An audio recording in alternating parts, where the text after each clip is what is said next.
James chapter 38. 5 minutes later, they were all safely down, and James was excitedly telling his story to a group of flabbergasted officials.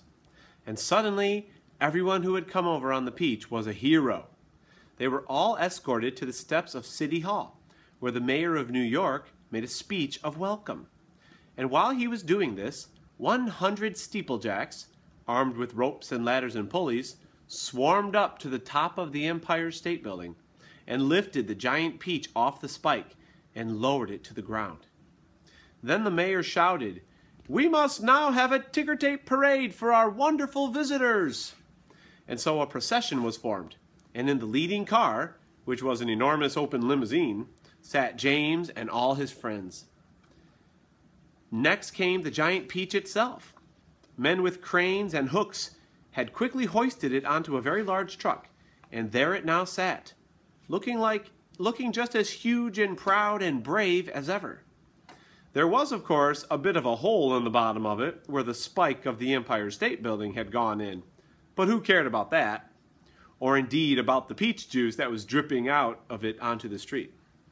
Behind the peach, skidding all over the place in the peach juice, came the mayor's limousine.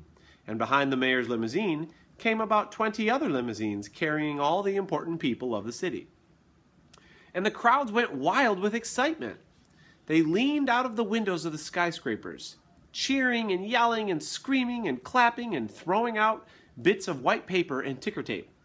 And James and his friends stood up in their car and waved back at them as they went by. Then a rather curious thing happened. The procession was moving slowly along Fifth Avenue when suddenly a little girl in a red dress ran out from the crowd and shouted, "Oh, James, James, could I please have just a tiny taste of your marvelous peach?" "Help yourself," James shouted back. Eat all you want. It won't keep forever anyway." No sooner had he said this than about 50 other children exploded out of the crowd and came running onto the street. "Can we have some too?" they cried. "Of course you can," James answered. "Everyone can have some."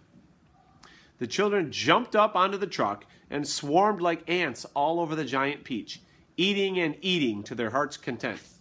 And as the news of what was happening quickly spread from street to street, more and more boys and girls came running from all directions to join the feast.